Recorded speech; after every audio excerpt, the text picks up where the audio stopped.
নমস্কাৰ আপোনালোক সকলোকে পুনৰবাৰ স্বাগতম নাছমাই মজিদ বন্ধুসকল পলকতে চাওক আজি 9টা গুৰুত্বপূৰ্ণ খবৰ প্ৰথমটো খবৰ অসমত গোমাংস নিষিদ্ধকৰণৰ বিৰুদ্ধে এইবাৰ গৰজি উঠিল সৌদ অসম সংখ্যালঘু ছাত্ৰ সন্থা চমুকৈ আমচুৰ মন্তব্য হিমন্ত বিশ্ব শৰ্মা 50 বাৰ অসমৰ মুখ্যমন্ত্ৰী হৈ আহিলেও আমি হিমন্তৰ কথা মানি নলওঁ আমাৰ জলসা আছে ইস্তেমা আছে তাত গোমাংস লাগিবই মুছলমানে কি খাব কি নাখাব এয়া মুখ্যমন্ত্ৰীয়ে ক'ব নালাগে এই মন্তব্য আমচুৰ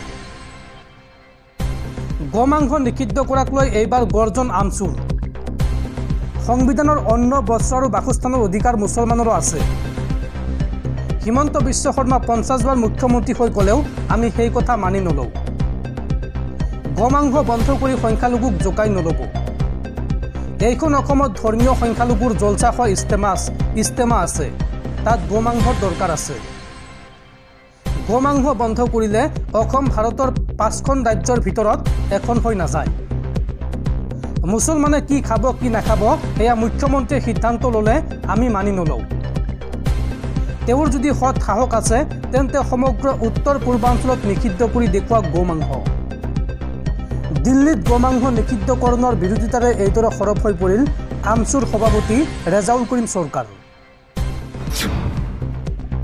পৰৱৰ্তী খবৰ ঘোষণা কৰা হ'ল এপিএছচি পৰীক্ষাৰ ফলাফল অসম লোকসেৱা আয়োগৰ 2023 বৰ্ষৰ ফলাফল ঘোষণা এপিএছৰ বাবে 235 জনক বাছনি কৰা হৈছে আৰু এছিয়াছৰ শীৰ্ষত উজুলিল চিৰঞ্জীৱ ফুকন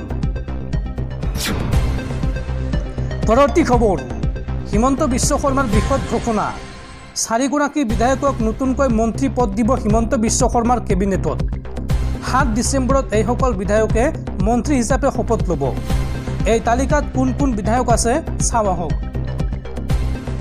7 ডিচেম্বৰত সম্প্ৰসাৰণ কৰা হ'ব অসম মন্ত্ৰীসভা 4গৰাকী বিধায়কক নতুনকৈ মন্ত্ৰী পদ দিব হিমন্ত বিশ্ব শৰ্মা চৰকাৰে এই তালিকাত আছে ডিব্ৰুগড়ৰ বিধায়ক প্ৰশান্ত ফুকনলৈ মন্ত্ৰিত্ব দিব হিমন্ত বিশ্ব শৰ্মাই এই তালিকাত আছে বৰাকৰ লক্ষীপুৰ সমষ্টিৰ বিধায়ক কৌশিক ৰায়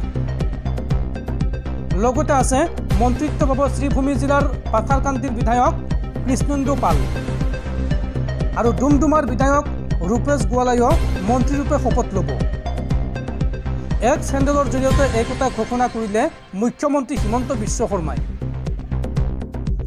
দৰ্শকসকল আৰু বহুতো গুৰুত্বপূৰ্ণ খবৰ আছে তাৰ আগতে আপোনাক জনাও যে যদি আপুনি এতিয়ালৈকে এইটো ভিডিঅ'ত লাইক কৰা নাই তেন্তে এতিয়াই ভিডিঅ'টোত লাইক কৰি দিয়ক আৰু এনেকুৱা ধৰণৰ ভিডিঅ'সমূহ নিতৌ চাবলৈ চেনেলটো ছাবস্ক্ৰাইব কৰি কাষত থকা বেল আইকনটো প্ৰেছ কৰি ৰাখক পৰৱৰ্তী খবৰ অসম কেবিনেটত গোমাংস নিষিদ্ধ হোৱাৰ পিছতে ৰাজ্যৰ হোটেলে চলিছে প্ৰশাসনৰ তীব্ৰ অভিযান গুৱাহাটীত গোমাংস পৰিৱেশন কৰা হোটেলত তলা লগালে গুৱাহাটী পৌৰ নিগমে গোমাংসৰ বিৰুদ্ধে ৰাজ্যজুৰি আৰম্ভ হৈছে প্ৰশাসনৰ তীব্ৰ অভিযান গুৱাহাটীৰ হোটেল ৰেষ্টুৰাণ্ট পৌৰ নিগমৰ অভিযান কেবিনেটত ৰাজহুৱাভাৱে গোমাংস নিষিদ্ধকৰণৰ পিছতেই একশ্যন মোডত প্ৰশাসন জালুকবাৰী হোটেল ৰেষ্টুৰাণ্ট গোমাংসৰ বিৰুদ্ধে অভিযান জালুকবাৰীত 2খন হোটেলত তলা লগালে গুৱাহাটী পৌৰ নিগমে কোনো কাৰণতে হোটেল ৰেষ্টুৰাণ্ট পৰিৱেশন কৰিব নোৱাৰিব গোমাংস আৰু গোমাংসৰ বিৰুদ্ধে ৰাজ্যজুৰি আৰম্ভ হৈছে প্ৰশাসনৰ অভিযান পৰৱৰ্তী খবৰ ৰাজ্যবাসীলৈ ভাল খবৰ ৰাজ্যত নতুনকৈ আৰু 20 লাখ পৰিয়ালক দিয়া হ'ব ৰেচন কাৰ্ড নোপোৱাকৈ কোনো যোগ্য পৰিয়াল নাথাকিব এই সন্দৰ্ভত যোগান মন্ত্ৰী ৰঞ্জিত কুমাৰ দাসৰ বৃহৎ ঘোষণা ৰেচন কাৰ্ডক লৈ পুনৰ ডাঙৰ খবৰ নতুনকৈ আৰু 20 লাখ পৰিয়ালক দিয়া হ'ব ৰেচন কাৰ্ড নোপোৱাকৈ কোনো যোগ্য পৰিয়াল নাথাকিব সকলো যোগ্য পৰিয়ালে লাভ কৰিব ৰেচন কাৰ্ডৰ সৈতে আধাৰ কাৰ্ড লিংক কৰাৰ পিছতেই ধৰা পৰিছে বহু ভুৱা ৰেচন কাৰ্ড আৰু ইতিমধ্যে প্ৰায় 12 লাখ পৰিয়ালে ঘূৰাই দিছে নিজৰ ৰেচন কাৰ্ডসমূহ 50 লাখতকৈ অধিক ভুৱা ৰেচন কাৰ্ড আছিল ৰাজ্যত আৰু এই পৰ্যন্ত 62 লাখ লোকক দিয়া হৈছে ৰেচন কাৰ্ড লাভ কৰা প্ৰতিটো পৰিয়ালে লাভ কৰিব অৰুণোদয় আঁচনি এই বৃহৎ ঘোষণা ৰাজ্যৰ যোগান মন্ত্ৰী ৰঞ্জিত কুমাৰ দাসৰ পৰৱৰ্তী খবৰ মহাৰাষ্ট্ৰত গঠন হ'ল নতুন চৰকাৰ। মহাৰাষ্ট্ৰৰ নতুন মুখ্যমন্ত্ৰী হিচাপে শপত গ্ৰহণ কৰিলে দেবেন্দ্ৰ ফাডনাভিছে। বহু উত্থান পতন অতিক্ৰম কৰি বৃহস্পতিবাৰে বিয়লি তৃতীয়বাৰৰ বাবে মহাৰাষ্ট্ৰৰ মুখ্যমন্ত্ৰী হ'ল বিজেপি নেতা দেবেন্দ্ৰ ফাডনাভিছ। শিৱসেনাৰ নেতা একনাথ সিন্দে শেষ মুহূৰ্তত শপত গ্ৰহণ কৰি উপমুখ্যমন্ত্ৰীৰ পদৰ বাবে থকা জল্পনা কল্পনাৰ অন্ত পেলাই সংগ দিয়ে এনচিপিৰ অজিত পাৱাৰে। মুম্বাইৰ আজাদ ময়দানত অনুষ্ঠিত এই অনুষ্ঠানত প্ৰধানমন্ত্ৰী নৰেন্দ্ৰ মোদীকে ধৰি বিজেপিৰ শীৰ্ষ নেতা আৰু মুখ্যমন্ত্ৰীসকল উপস্থিত থাকে। ৰাজ্যপাল CP ৰাধাকৃষ্ণনে ফাডনাভিছক শপত বাক্য পাঠ কৰোৱায়। পৰৱৰ্তী খবৰ, অসমত গোমাংস নিষিদ্ধ কৰাক লৈ ৰাজপথত নামিব অসমৰ 1 কোটি মুছলমান। প্ৰয়োজন হ'লে আদালতৰ দ্বাৰস্থ হ'ব। চৰকাৰৰ বিৰুদ্ধে প্ৰতিবাদ কৰিবলৈ সাজু মুছলিম ছাত্ৰ সংগঠন। প্ৰয়োজন হ'লে ন্যায়ালয়ৰ দ্বাৰস্থ হ'বলৈ সাজু মুছলিম ছাত্ৰ সংগঠন। গোমাংস নিষিদ্ধ কৰাৰ পিছতে এইবাৰ গৰজি উঠিল মুছলিম সংগঠন। ৰাজনৈতিক স্বাৰ্থত এনে সিদ্ধান্ত লৈছে চৰকাৰে। সমাজখনক ভাগ ভাগ কৰাৰ ৰাজনীতি চলিছে। মুছলিম ছাত্ৰ সন্থাৰ সভাপতি জালালউদ্দিনৰ এই মন্তব্য।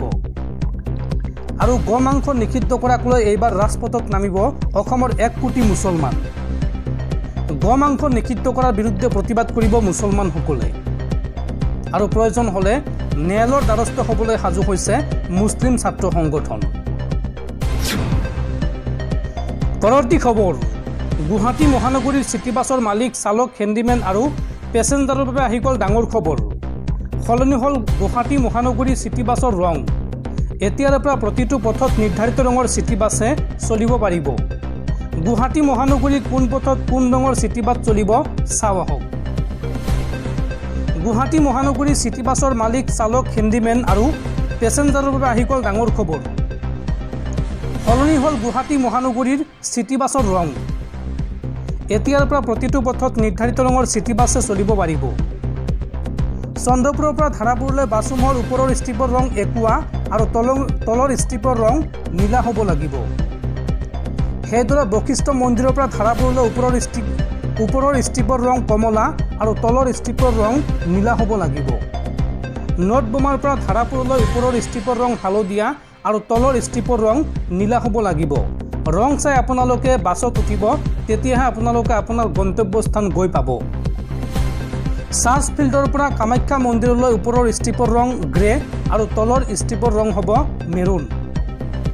খানাপাৰাৰ পৰা চলিবলগীয়া চিটিবাছৰ ওপৰৰ আৰু তলৰ ষ্ট্ৰিপৰ ৰং ৰঙা হ'ব লাগিব। এয়াৰপৰ্টৰ পৰা পল্টন বজাৰলৈ চলিবলগীয়া চিটিবাছৰ ওপৰৰ ষ্ট্ৰিপৰ ৰং অলিভ আৰু তলৰ ষ্ট্ৰিপৰ ৰং চেকাৰ্ড ৰঙা বগা হ'ব লাগিব। খানাপাৰাৰ পৰা ধাৰাপুৰলৈ চলিবলগীয়া চিটিবাছৰ ওপৰৰ ষ্ট্ৰিপৰ ৰং ৰঙা আৰু তলৰ ষ্ট্ৰিপৰ ৰং নীলা। বন্দাৰ পৰা ধাৰাপুৰলৈ চলিবলগীয়া চিটিবাছৰ ওপৰৰ ষ্ট্ৰিপৰ ৰং নীলা বগা আৰু তলৰ ষ্ট্ৰিপৰ ৰং নীলা। ধাৰাপুৰলৈ চলিবলগীয়া চিটিবাছৰ ৰং ওপৰৰ আৰু তলৰ ষ্ট্ৰিপৰ ৰং নীলা হ'ব লাগিব।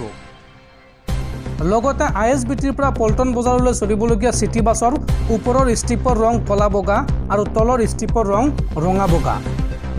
15 ডিচেম্বৰৰ পূৰ্বে বাছৰ মালিকসকলে লগাব লাগিব এই ৰং। ষ্ট্ৰিপসমূহৰ যোগ দীঘলে 1.5 ফুট আৰু বহল 1 ফুট হ'ব লাগিব। ৰাজ্যৰ পৰিবহণ বিভাগে জাৰি কৰিছে এই জাননী। পৰৱৰ্তী খবৰ, গোমাংস নিষিদ্ধ অসমৰ কাৰণে দুৰ্ভাগ্যজনক। কাৰো ব্যক্তিগত অধিকাৰ খৰ্ব হ'ব নালাগে। মুম্বাই, দিল্লীৰ 5 ষ্টাৰ হোটেলবোৰত এই মাংস বন্ধ কৰি দেখুওৱা হিমন্ত বিশ্ব শৰ্মাই। ৰকিবুল হুছেইন ভূপেন বৰাৰ কথাৰ ভিত্তিত কেবিনেট সিদ্ধান্ত দুৰ্ভাগ্যজনক। অসমত গোমাংস নিষিদ্ধ কৰা সন্দৰ্ভত এই মন্তব্য মানকাচৰৰ বিধায়ক আমিনুল ইছলামৰ। অসমত গোমাংস নিষিদ্ধ কৰা সিদ্ধান্ত অসমৰ কাৰণে দুৰ্ভাগ্যজনক। এয়া ভাৰতবৰ্ষৰ সংবিধানৰ বহিৰ্ভূত এটা সিদ্ধান্ত। আজি অসমৰ 40% মানুহ মুছলমান, 5ৰ পৰা 6% খ্ৰীষ্টিয়ান। অসমক বাদ দি উত্তৰ পূবৰ বাকী ৰাজ্যবোৰত খ্ৰীষ্টান আদি সম্প্ৰদায়ৰ সংখ্যা বেছি। সমগ্ৰ উত্তৰ পূবত 60ৰ পৰা 70% মানুহ মুছলমান বা খ্ৰীষ্টিয়ান। ৰকিবুল হুছেইন আৰু ভূপেন বৰাৰ কথাৰ ভিত্তিত কেবিনেট সিদ্ধান্ত দুৰ্ভাগ্যজনক। আসাম কেটেল প্ৰিজাৰ্ভেশ্যন বিল 2021 আছে। এই বিলত আৰ্টিকল 11 আৰু 13ত স্পষ্টভাৱে উল্লেখ আছে। আৰু এই সিদ্ধান্তৰ দ্বাৰা সংবিধানৰ 25, 26, 27 আৰু 28 অনুচ্ছেদৰ ধাৰা ব্যাহত হৈছে। এই সিদ্ধান্তক AIUDF-এ প্ৰত্যক্ষ প্ৰত্যাহ্বান জনাইছে। যুগে যুগে চলি অহা সমন্বয় বিনষ্ট কৰা হৈছে। ইমান বছৰ ভাৰতীয় সংস্কৃতি নাছিল নেকি? এই মন্তব্য আমিনুল ইছলামৰ। আমিনুল ইছলামে লগতে কয় যে পাৰে যদি মুম্বাই, দিল্লীৰ 5 ষ্টাৰ হোটেলবোৰত এই মাংস বন্ধ কৰি দেখুৱাওক। এই মাংসৰ ব্যৱসায় সকলোবোৰ দেখোন হিন্দু। সেইবোৰক নাকি নলগায়, কাৰণ হাজাৰ হাজাৰ কোটি টকাৰ টেক্স পাই আছে তাৰ পৰা।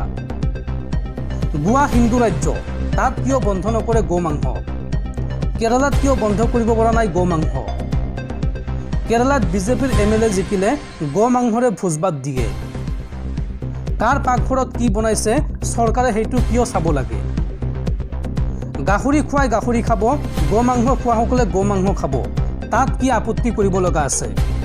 কাৰো ব্যক্তিগত অধিকাৰ খৰ্ব হ'ব নালাগে এই সিদ্ধান্তৰ জৰিয়তে। গো মাংসৰ বন্ধৰ সিদ্ধান্তক লৈ এই মন্তব্য মানকাছাৰৰ বিধায়ক আমিনুল ইছলামৰ।